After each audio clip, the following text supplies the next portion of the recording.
जय श्री श्याम। नमस्कार। कैसे हो आप सभी? उम्मीद करता हूँ आप सभी स्वस्थ होंगे, बढ़िया होंगे। मैं महेश कुमार एक बार फिर से आप सभी के पसंदीदा YouTube channel MS science expert पर आप सभी का हार्दिक स्वागत करता हूँ, अभिनंदन करता हूँ। शेखावाटी यूनिवर्सिटी के सेकंड सेमेस्टर, फोर्थ सेमेस्टर और सिक्स सेमेस्टर स्टूडेंट्स के लिए एग्ज़ाम हो रहे हैं। यूनिवर्सिटी के राजस्थान यूनिवर्सिटी के सेकंड सेमेस्टर के एग्ज़ाम हो गए, फोर्थ और सिक्स सेमेस्टर के एग्ज़ाम अभी होना बाकी है। एक बच्चे ने अभी भी कमेंट किया, मैंने सिलेबस डाला था कम से कम 1 डेढ़ महीने पहले फोर्थ सेमेस्टर का, Rajasthan university zoology fourth semester का सिलेबस डाला था। अब वो नींद में है, आज जाके देखा है, उसको ये नहीं पता कि वीडियो कब का है, क्लास कब की है। कम से कम 2 या 3 महीने पहले की क्लास है और कमेंट में उसने लिखा सिलेबस हम पढ़ लेंगे, आप इम्पोर्टेंट क्वेश्चन बताओ। सिलेबस खुद पढ़ ले तू, तो इम्पोर्टेंट क्वेश्चन भी खुद ही पढ़ लेना, जी की कहाँ जरूरत है। सिलेबस कब का है, क्लास देखा करो। सिलेबस की जगह सिलेबस काम आएगा, इंपॉर्टेंट क्वेश्चन की जगह इंपॉर्टेंट क्वेश्चन। अगर आपको मालूम है अगर आपको मालूम है कि सिलेबस क्या है, बात सभी बच्चों को थोड़ी मालूम है, समझ रहे हो मेरी बात। सिलेबस रहने दो, सिलेबस हमें पता है, आप इंपॉर्टेंट क्वेश्चन बताइए। इंपॉर्टेंट क्वेश्चन की जगह है, सिलेबस अपनी जगह है, प्रैक्टिकल फाइल्स रिकॉर्ड अपनी जगह है, छोटे क्वेश्चन अपनी जगह, सबका अपना अपना स्थान है। सिलेबस देखना भी जरूरी है। और इंपॉर्टेंट क्वेश्चन की रही बात, तो समय पर आपको इंपॉर्टेंट क्वेश्चन भी मिल जाएंगे। एक बार सिलेबस तो देखो, पढ़ना क्या है, समझ में आ रही है ना बात। कमेंट करने से पहले थोड़ा सा मन में विचार कीजिए, भाई हम कब का ये वीडियो है, कब डाल रहे हैं। एग्जाम, हाँ एग्जाम चल रहे हों, जैसे कल का पेपर है और आज अगर मैं सिलेबस समझा रहा हूं तो शायद ये मेरी बेवकूफ़ी होगी। भाई बच्चे उस टाइम सिलेबस थोड़ी देखेंगे, सिलेबस पहले का है और अगले बच्चों के लिए भी काम आएगा। आप नहीं देखते, आपको कौन कह रहा है कि आप सिलेबस देखो, आप इंपॉर्टेंट क्वेश्चन देख लो, ठीक है ना। ये तो हो गई उनकी बात। अब बात करते हैं अपने शेखावाटी यूनिवर्सिटी के स्टूडेंट्स। शेखावाटी यूनिवर्सिटी के बहुत प्यारे student, fourth semester, six semester और सेकंड सेमेस्टर के एग्जाम एक साथ चल रहे हैं। हम तीनों सेमेस्टर के जो बच्चे हैं, स्टूडेंट हैं, उन सब के लिए इंपॉर्टेंट क्वेश्चन लेकर आ रहे हैं। एसी वीएससी के एसी और एससीसी का तो हमने सेकंड सेमेस्टर का डाल दिया पेपर। होम साइंस का फोर्थ सेमेस्टर के स्टूडेंट जिनका होम साइंस का गृह विज्ञान का पेपर है, उनके लिए हम लेकर आए इंपॉर्टेंट क्वेश्चन। बाकी एसी और वीएससी के भी आप कमेंट सेक्शन में जाकर प्यारे से कमेंट कर दीजिए यूनिवर्सिटी का नाम और पेपर का नाम। वो इसलिए पूछता हूं पेपर का नाम कि सभी स्टूडेंट्स के एसी वीएससी और एससीसी के सारे सब्जेक्ट सेम नहीं है। अब मैंने मान लो एनवायरमेंट का बना दिया और बच्चे ने डाइजेस्टर मैनेजमेंट ले लिया, ठीक है ना। तो कमेंट सेक्शन में जाकर आप प्यारे से कमेंट कर दीजिए कि सर ये क्वेश्चन बना दीजिए। मेरे पास सारा सिलेबस है, मेरे पास टाइम टेबल सब है, समय मिलते ही मैं आपको इंपॉर्टेंट क्वेश्चन बता दूंगा। आज के इस क्लास में हम बात करने वाले हैं शेखावाटी यूनिवर्सिटी के स्टूडेंट, फोर्थ सेमेस्टर के स्टूडेंट जिनका होम साइंस का पेपर है। ये के स्टूडेंट हैं फोर्थ सेमेस्टर का, जिनका होम साइंस का पेपर है।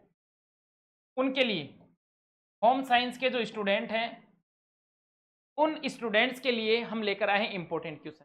अब इस क्लास में हम 20-25 क्वेश्चन तो वन लाइनर क्वेश्चन लाए हैं, अति लघु उत्तरात्मक। उनके तो आंसर सहित यहां लिखा हुआ है ना, उत्तर सहित व्याख्या, उत्तर सहित बिल्कुल। छोटे क्वेश्चंस की तो हमने उत्तर सहित व्याख्या की है। कुछ 10-12 क्वेश्चन बड़े क्वेश्चन हैं, लघुतरात्मक क्वेश्चन है, निबंधात्मक क्वेश्चन है। प्रत्येक यूनिट से क्वेश्चन का समावेश किया है हमने। यहाँ क्वेश्चन यूनिट वाइज नहीं लिया है, लेकिन आपको टेंशन लेने की जरूरत नहीं है। प्रत्येक यूनिट से, प्रत्येक टॉपिक से हमने क्वेश्चन को लेने की कोशिश की है। उम्मीद करता हूं कि यहाँ से काफी क्वेश्चन आपको एग्जाम में देखने को मिलेंगे। तो आ जाइए, बिना देर किए हुए बढ़ते हैं अपनी क्लास की ओर। पहले तो देख लेते हैं छोटे क्वेश्चन को। हाँ सर, पहले तो जो छोटे क्वेश्चन है उनको देख लो।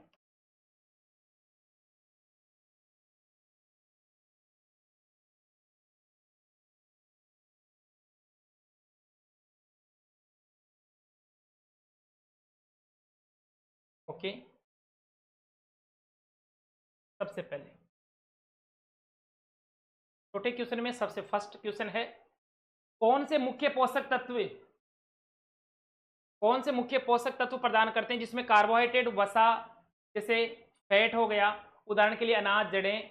मतलब कौन से ऐसे मुख्य हैं जो पोषक तत्व प्रदान करते हैं जिसमें कार्बोहाइड्रेट, वसा, अनाज, जड़ें, कंद और तेल। दूसरा प्रश्न, शरीर का निर्माण करने वाले, जिसको बॉडी बिल्डिंग कहते हैं, खाद्य पदार्थ किस पोषक तत्व का मुख्य स्रोत है।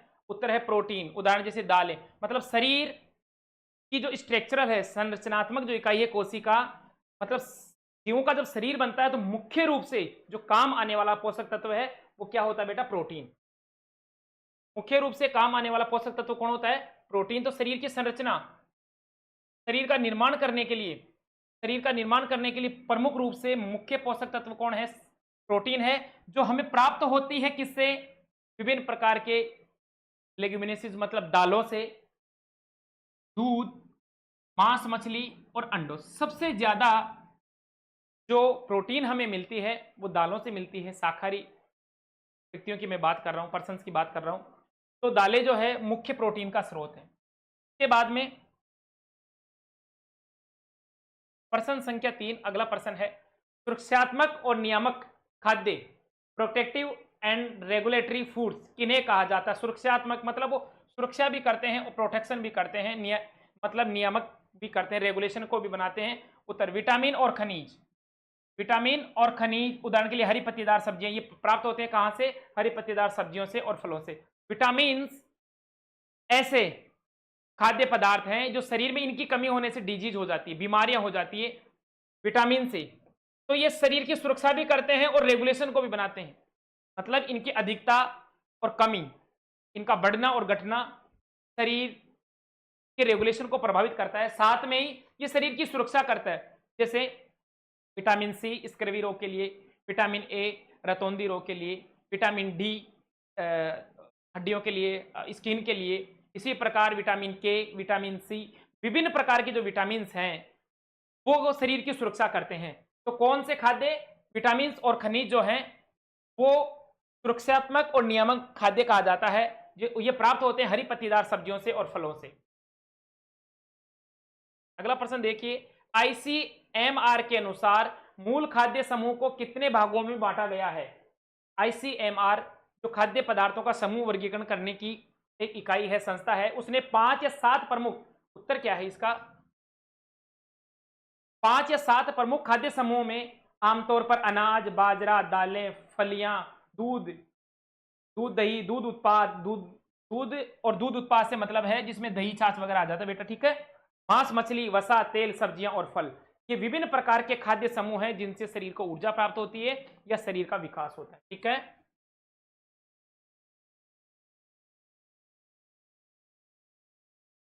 आगे देखो, ये तो क्वेश्चन हो गया।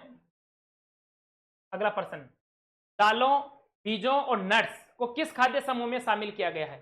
दालें जो होती है, अभी हमने बात करी, दालें प्रोटीन का प्रमुख स्रोत होती है, तो दालों को प्रोटीन समूह में या बॉडी बिल्डिंग, क्योंकि जो नट्स होते हैं, जो बीज होते हैं, वो प्रोटीन के प्रमुख स्रोत होते हैं और प्रोटीन शरीर की जो संरचनात्मक इकाई है, संरचना बनाने का प्रमुख योगदान है, संरचना बनाने के लिए प्रमुख रूप से काम आते हैं। तो बॉडी बिल्डिंग के लिए काम आने वाले दालों, बीजों और नट्स को किस में रखा गया बेटा? प्रोटीन समूह में, बॉडी बिल्डिंग समूह में रखा गया। अगला प्रश्न है, खाद्य विनिमय प्रणाली, फूड एक्सचेंज सिस्टम, खाद्य विनिमय प्रणाली किस वर्ष और किसके द्वारा बनाई गई? 1950 में ये मधुमेह संगठन और एडीए द्वारा बनाई गई, ठीक है ना। इसका निर्माण कब किया गया बेटा? 1950 में, 1950 में डायबिटीज जो संगठन थे, मधुमेह संगठन, उनके द्वारा इसका निर्माण किया गया। अगला प्रश्न है, कार्बोहाइड्रेट एक्सचेंज में लगभग कितने ग्राम कार्बोहाइड्रेट होता है? जब कार्बोहाइड्रेट एक्सचेंज होता है तो उसमें कितने ग्राम? मात्र 15 ग्राम, 15 ग्राम कार्बोहाइड्रेट एक्सचेंज होता है, ठीक है। बढ़ते हैं अगले प्रश्न की ओर।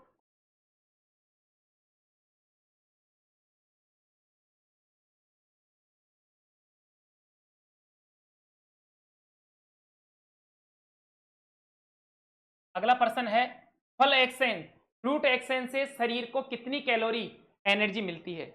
शरीर कैलोरी जो है ऊर्जा को मापने की एक यूनिट है, इकाई है, ठीक है ना।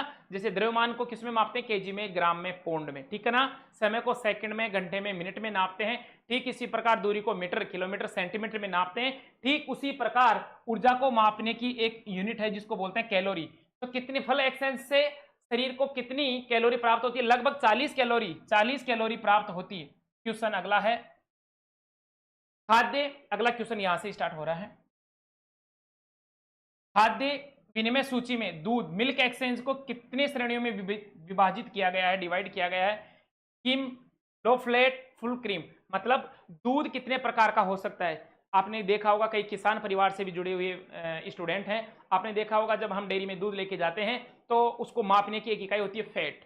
तो अलग अलग फैट का दूध होता है, लो फैट का भी होता है और हाई फैट का भी होता है। तो दूध जो होता है, खाद्य विनिमय सूची में दूध को किन श्रेणियों में विभाजित किया है, स्कीम, लो फैट वाला और फुल क्रीम वाला दूध, अलग अलग प्रकार का दूध हो सकता है, ठीक है ना। होता है टोन टोन्ड, डबल टोन्ड, सरस का वगैरह दूध आता है, तो वही है। वसा विनिमय, फैट एक्सचेंज के अंतर्गत एक छोटा चम्मच, 1 टीस्पून तेल या घी कितने कैलोरी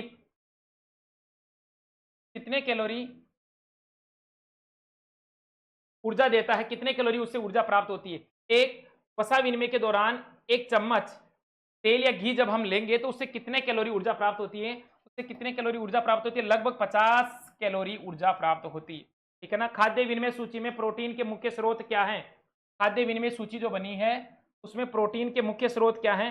खाद्य विनिमय सूची में मांस और दालें विकल्प के रूप में दालें, मतलब प्रोटीन जो अभी भी तो बात आई थी, प्रोटीन का जो मुख्य स्रोत है, मेनली तो प्रोटीन का जो मुख्य स्रोत है दालें हैं, पहले भी क्वेश्चन आ गया। इसके अलावा मांस, मछली और अंडों से भी प्रोटीन प्राप्त होता है, और इसके अलावा दूध, दही भी प्रोटीन के स्रोत हैं।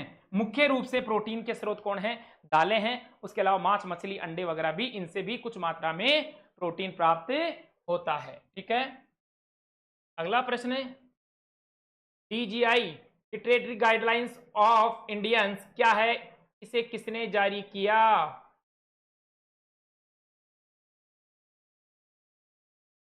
डीजीआई क्या है और इससे किसने जारी किया। आंसर है इसका सही स्वस्थ, यह स्वस्थ आहार और जीवन शैली बनाए रखने के लिए वैज्ञानिक रूप से समर्थित सिफारिशों का एक समूह है। इसे ICMR, Indian Council of Medical Research, और एनआईएन दोनों ने नेशनल इंस्टीट्यूट ऑफ न्यूट्रिशन द्वारा संयुक्त रूप से जारी किया। मतलब दो संस्थाओं ने मिलकर डीजीआई को स्थापित किया, ठीक है ना। एक संस्था तो कौन सी बेटा, ICMR, Indian Council of Medical Research, और दूसरी है NIN, National Institute of Nutrition. इन दोनों संस्थाओं ने मिलकर इसको जारी किया है। अगला प्रश्न है,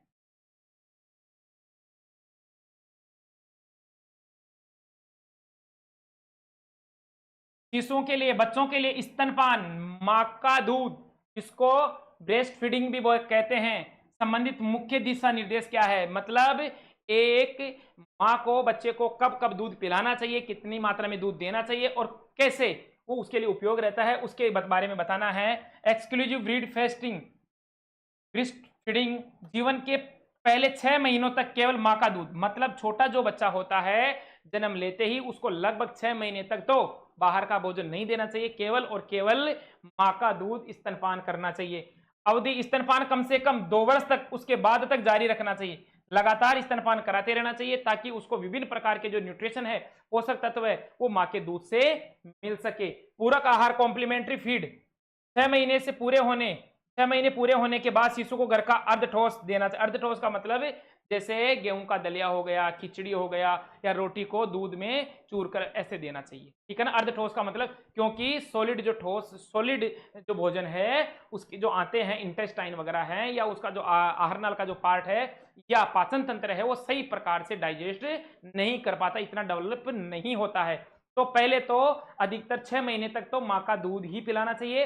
उसके बाद में विभिन्न प्रकार के फल वगैरह, और 2 वर्ष बाद के बाद में अगर उसको दे रहे हैं ना तो अर्ध ठोस खाना देना चाहिए, मतलब आधा लिक्विड और आधा सॉलिड। ओके, आ जाइए अगले प्रश्न की ओर बढ़ते हैं। गर्भवती और स्तनपान कराने वाली महिलाओं के पोषण में किस बात का जोर दिया गया। प्रेगनेंसी के दौरान भी न्यूट्रिशन की बहुत ज्यादा आवश्यकता होती है। इसके अलावा स्तनपान कराने वाली महिलाओं में, क्योंकि वो स्वयं का भी ध्यान रखना पड़ता है, उनके स्वयं के शरीर का भी, और जो फीड करवा रही है बच्चे को, जो भोजन दे रही है, तो उसके भी न्यूट्रिशन की बहुत ज्यादा आवश्यकता होती है। तो ऐसी परिस्थिति में गर्भवती और स्तनपान कराने वाली महिलाओं के पोषण पर क्या जोर दिया गया है। एनआईएन के दिशा निर्देशों के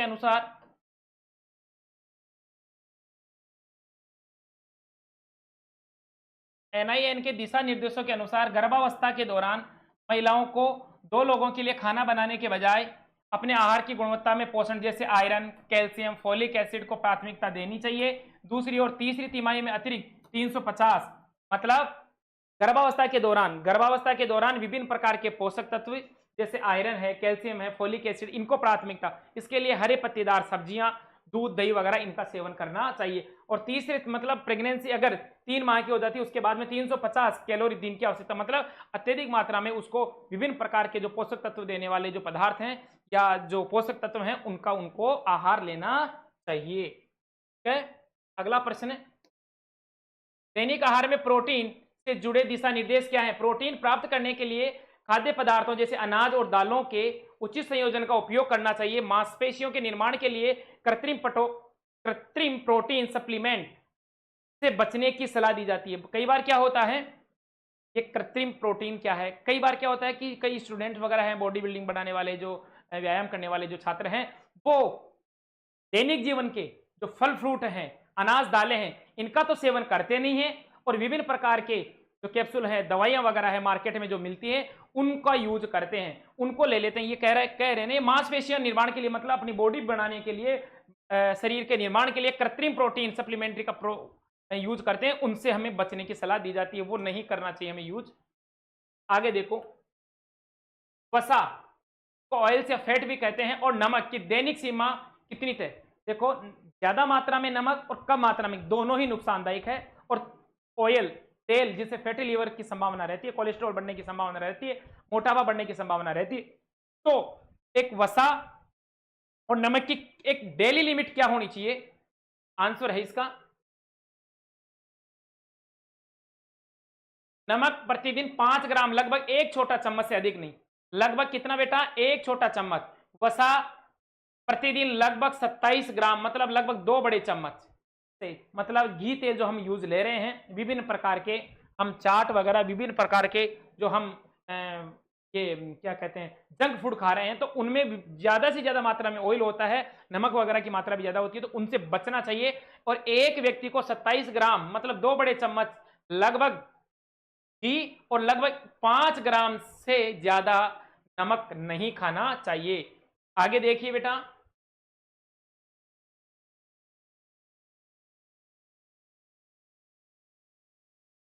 शारीरिक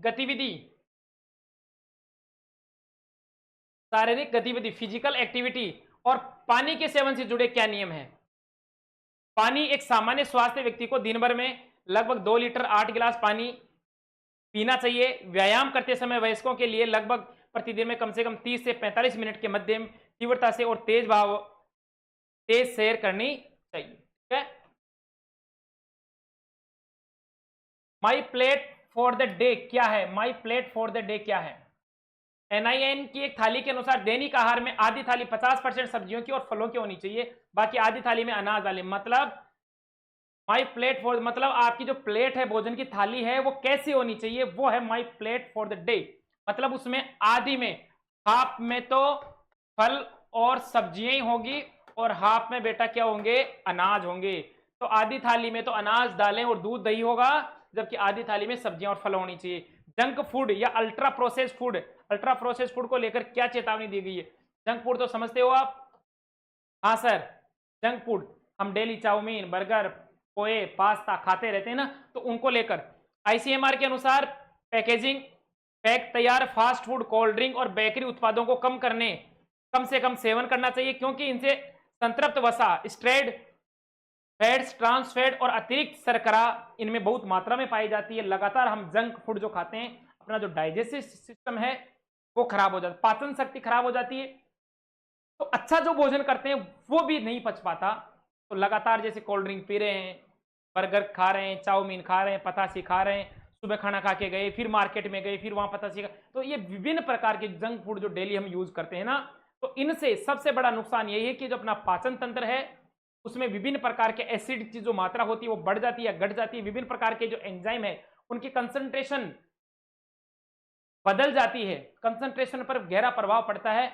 ऐसी परिस्थिति में भोजन का सही प्रकार से पाचन नहीं होता है और लगातार ऐसा करने से उनका जो लीवर है, उनका जो स्टोमच है, उनके जो आते हैं या कहने का मतलब पूरा जो पाचन तंत्र है वो बिगड़ जाता है, भोजन का पाचन नहीं कर पाता है और विभिन्न बीमारियों का खजाना तैयार कर लेते हैं हम अपने हाथ ही। अब आगे देखिए, अब बड़े क्वेश्चन है। ये तो बात थी छोटे क्वेश्चन की जो हमने उत्तर सहित व्याख्या की है। कुछ 10-12 क्वेश्चन बड़े हैं जिनके हम आंसर लेकर नहीं आए हैं। अगर किसी स्टूडेंट का कमेंट आया तो उनके आंसर भी हम प्रोवाइड करवाने की पूरी कोशिश करेंगे। ठीक है, देखें पहला प्रश्न क्या है। पहला प्रश्न क्या है,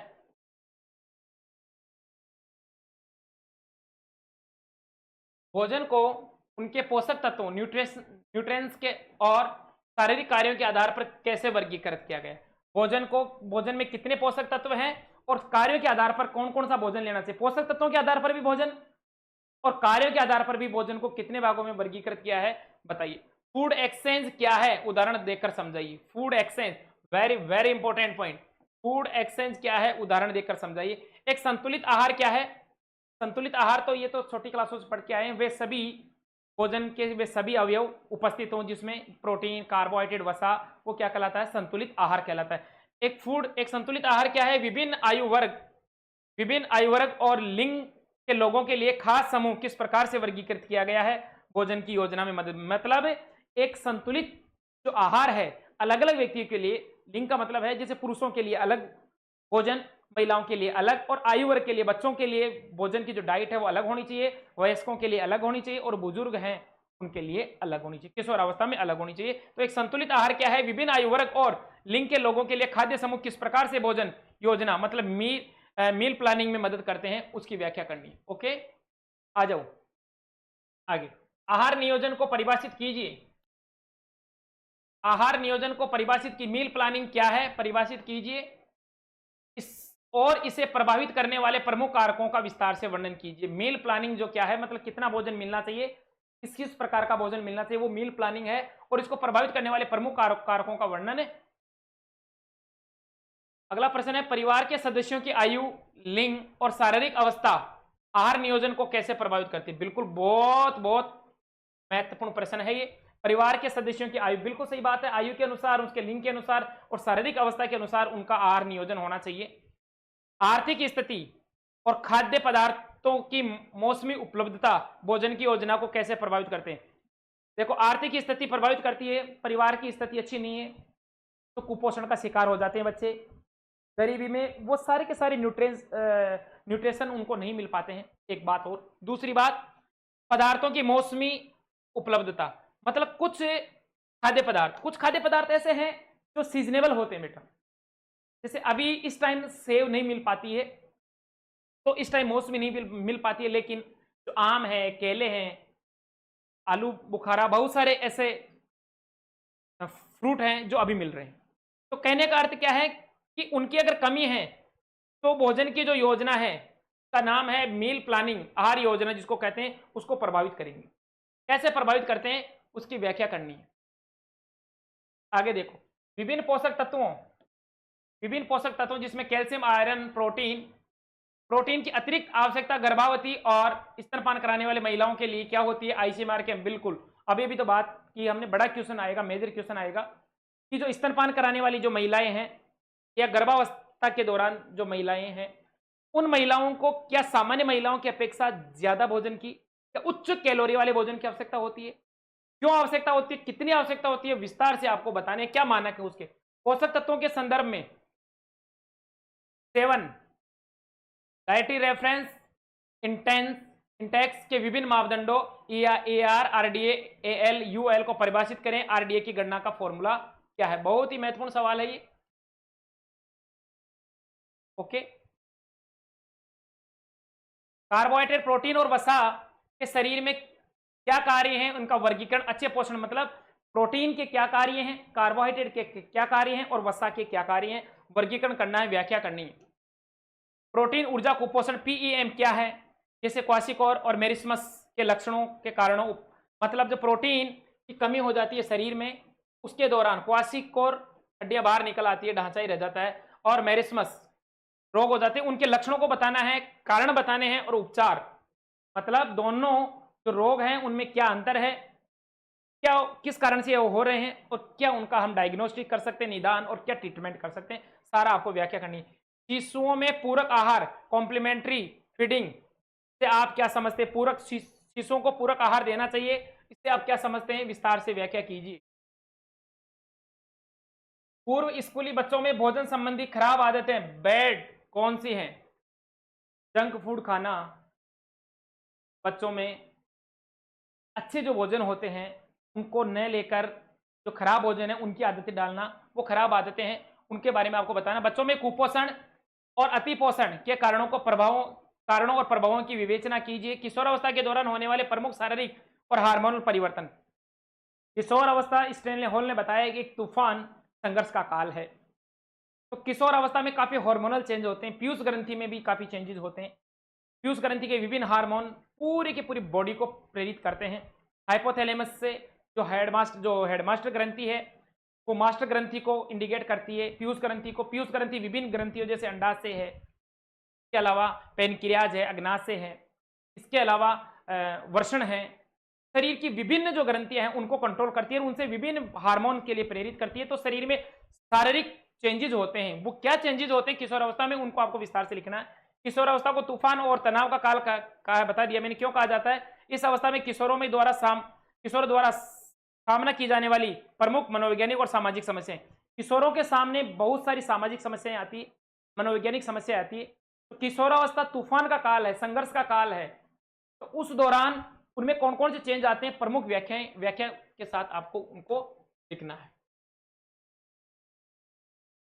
गर्भावस्था के दौरान महिलाओं में शारीरिक परिवर्तन क्या होते हैं? प्रेगनेंसी के दौरान इस अवस्था में कैलोरी, प्रोटीन और आयरन के अतिरिक्त और क्या आवश्यकता होती है उसको बताना। स्तनपान के महत्व पर प्रकाश डाली। बहुत अच्छा क्वेश्चन है। स्तनपान क्यों जरूरी है? और जो पहला जो गाढ़ा द्रव होता है, दूध होता है माँ का, जिसको बोलते हैं कोलेस्ट्रम, बहुत ही ऊर्जा युक्त होता है। ये क्या है? ये नवजात शिशु के लिए क्यों आवश्यक है? पहली बार माँ के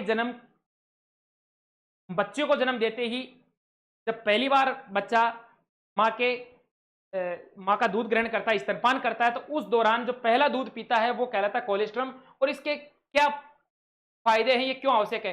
एक एथलीट, दौड़ करने वाला खिलाड़ी, आहार में कार्बोहाइड्रेट की क्या भूमिका है? कार्बोहाइड्रेट लेडिंग की प्रक्रिया, इसके लाभ और इसे करने के सही तरीके बताओ। एक दौड़ लगाने वाला जो एथलीट होता है उसको कार्बोहाइड्रेट कितनी मात्रा में चाहिए, क्यों चाहिए, और इसकी क्या प्रक्रिया है, पूरा विस्तार से बताना। यदि कोई किशोर खिलाड़ी बचपन से ही फसी ईटर रहा हो, फसी ईटर का मतलब जंक फूड खाना, ये खाना, वो फसी ईटर रहा हो, तो इसके खेल प्रदर्शन और शारीरिक विकास पर क्या प्रभाव पड़ेगा? इस स्थिति को सुधारने के लिए आप कैसी डाइट तैयार करेंगे? अपने विचार दीजिए। बच्चों में फसी ईटिंग या नखरेबाज व्यवहार, बोलिए ना, फसी ईटिंग, नखरेबाज व्यवहार के मनोवैज्ञानिक, शारीरिक और पर्यावरणीय कारक क्या हो सकते हैं?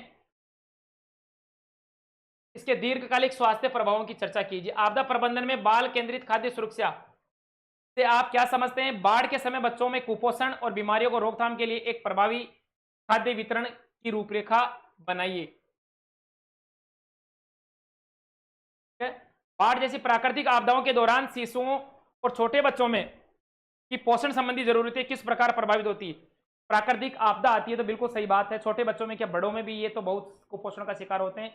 तो जब ऐसी कोई बाढ़ है, भूस्खलन है, चक्रवात है, तूफान है, कोई भी प्राकृतिक आपदा जब आती है तो शिशुओं और छोटे बच्चों के पोषण संबंधी जरूरतें किस प्रकार प्रभावित होती है?